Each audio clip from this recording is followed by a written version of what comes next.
Hatchet by Gary Paulson. Chapter 10. He could not leave the fire at first. It was so precious to him, so close a sweet thing, the yellow and red flames brightening the dark interior of the shelter, the happy crackle of the dry wood as it burned, that he could not leave it. He went to the trees and brought in as many dead limbs as he could chop off and carry. When he had a large pile of them, he sat near the fire. Though it was getting into the warm middle part of the day, and he was hot, and broken them into the small pieces and fed the fire. "I will not let you go out," he said to himself, to the flames, "not ever." And so he sat through a long part of the day, keeping the flames even, eating from his stock of raspberries, leaving to drink from the lake when he was thirsty. In the afternoon, toward the evening, with his face smoke-smeared and his skin red from the heat, he finally began to think ahead to what he needed to do. He would need a large wood pile to get through the night. It would be almost impossible to find wood in the dark, so he had to have it all cut and neat and stacked before the sun went out. Brian made certain that the fire was banked with new wood, then went up out of the shelter and searched for a good fuel supply. Up the hill from the campsite, the same windstorm that had left him a place to land the plane had not only been 4 days ago, had dropped the 3 large white pines across each other. They were dead now, dry and filled with weathered dry limbs, enough for many days. He chopped and broke and carried wood back to the camp, stacking the pieces under the overhang until he had what he thought to be an enormous pile, as high as his head, 6 feet across the base. Between trips he had added small pieces to the fire to keep it going, and on one of the trips to get wood, he noticed an added advantage of the fire. When he was in the shade of the trees, breaking limbs, the mosquitoes swarmed on him, as usual, but when he came to the fire, or just near the shelter where the smoke eddied and swirled, the insects were gone. It was a wonderful discovery. The mosquitoes had nearly driven him mad at the thought, and the thought of being rid of them lifted his spirits. On another trip, he looked back and saw the smoke curling up through the trees and realized, for the first time, that now he had the means to make a signal. He could carry a burning stick and build a signal and perhaps attract attention, which meant more wood, and still more wood. There didn't seem to be an end to the wood he would need, and he spent all the rest of the afternoon in dust-making wood trips. At dark, he settled in for the night, next to the fire, with the stack of short pieces ready to put on, and he ate the rest of the raspberries. During all the work of the day, his leg had loosened, but it still ached a bit, and he rubbed it, and watched the fire, and thought for the first time since the crash that he might be able to get a handle on things, might be starting to do something other than just sit. He was out of food. He could look tomorrow, and he could build a signal fire tomorrow and get more wood tomorrow. The fire cut and the night coldness settled him back into sleep, thinking of tomorrow. He slept hard and wasn't sure what awakened him, but his eyes came open and he stared into the darkness. The fire had burned down and looked out, but he stirred with a piece of wood and found a bed of coals still glowing hot with red. With small pieces of wood and carefully blowing, he soon had a blaze going again. It had been close. He had been sure to try and sleep in short intervals so he could keep the fire going, and he had tried to think of a way to regulate his sleep. But it made him sleepy to think about it, and he was just going under again when he heard the sound outside. It was not unlike the sound of the porcupine, something slithering and being dragged across the sand, but when he looked out of the door, it was too dark to see anything. Whatever it was stopped making that sound in a few moments, and he thought he heard something sloshing into the water at the shoreline.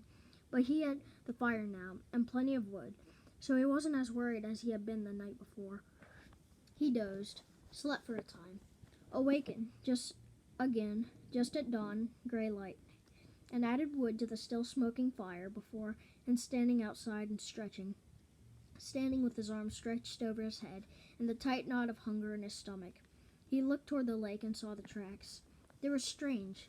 A main center line from the lake in the sand with claw marks to the side, leading to a small pile of sand, then going back down to the water. He walked over and squatted them, studied them, tried to make sense of them. Whatever had made the tracks had some kind of flat dragging bottom in the middle and was apparently pushed along by the legs that stuck out to the side. Up from the water to a small pile of sand, then back down into the water. Some animal, some kind of water animal that came up to the sand to do what? To do something with the sand? To play and make a pile in the sand? He smiled. City boy, he thought. Oh, you city boy with your city ways. He had made a mirror in his mind, a mirror of himself, and he saw how he must look. City boy with your city ways, sitting in the sand, trying to read the tracks and not knowing, not understanding. Why would anything wild come up from the water to play in the sand? Not that way. Animals weren't that way. They didn't waste time that way. It had come up from the water for a good reason, and he must try to understand the reason. He must change it to fully understand the reason himself, or he could not make it. It had come up from the water for a reason, and the reason, he thought, squatting, the reason had to do with the pile of sand. He brushed the top off gently with his hand, found only damp sand. Still, there must be a reason, and he carefully kept scraping and digging until, about 4 inches down, he suddenly came to a small chamber in the cool, damp sand, and there lay eggs, many eggs, almost perfectly round eggs, the size of a table tennis ball. And he laughed because he knew. It had been a turtle. He had seen a show on television about sea turtles, and that came up onto beaches and laid their eggs in the sand. There must be freshwater lake turtles in that same. Maybe snapping turtles? He had heard of snapping turtles. They became fairly large, he thought. It must have been a snapper that came up in the night. When he heard the noise that had awakened him, she must have come and then laid the eggs. Food. More than the eggs. More than knowledge. More than anything, this was food. His stomach tightened and rolled, and it made noise as he looked at the eggs, as if his stomach belonged to somebody else, or had seen the eggs in its own eyes and was demanding food. The hunger, always there, had been somewhat controlled and dormant when there was nothing to eat, but with the eggs came the scream to eat. His whole body craved food with such an intensity that it quickened his breath. He reached into the nest and pulled the eggs out one at a time. There were 17 of them, each as round as a ball, and white. They had leathery shells that gave instead of breaking when he squeezed them. When he had heaped on the sand pile in a pyramid, he had never felt so rich somehow. He suddenly realized that he did not know how to eat them. He had a fire, but no way to cook them, no container, and he had never thought of eating an egg raw. He had an uncle named Carter, his father's brother, who had always put an egg in a glass of milk and drank it in the morning. Brian had watched him do it once, just once, when the runny part of the white left the glass and went into the uncle's mouth and down the throat in a single gulp. Brian almost lost everything he had ever eaten. Still, he thought, as his stomach moved toward his backbone, he became less and less fuzzy. Some Native Americans in the world ate grasshoppers and ants if they could and that he could get a raw egg down. He picked one up and tried to break the shell and found it surprisingly tough. Finally, using the hatchet, he sharpened a stick and poked a hole in the egg. He widened the hole with his finger and looked inside. Just an egg. It had a dark yellow yolk, and not so much white he thought there would be. Just an egg. Food. Just an egg he had to eat. Raw. He looked out across the lake and brought the egg to his mouth, and closed his eyes and sucked and squeezed the egg at the same time and swallowed as fast as he could. It had a greasy, almost oily taste, but it was still an egg. His throat tried to throw it back up. His whole body seemed to convulse with it, but his stomach took it, held it, and demanded more. The second egg was easier, and by the third one he had no trouble at all. It just slid down. He ate 6 of them, could have easily eaten them all and not been full, but a part of him said to hold back, save the rest. He could not now believe the hunger. The eggs had awakened it fully, roaring, so that it tore at him. After the sixth egg, he ripped the shell open and licked the inside clean, then went back and ripped the other 5 open and licked them out as well, and wondered if he could eat the shells. There must be some food value in them, but when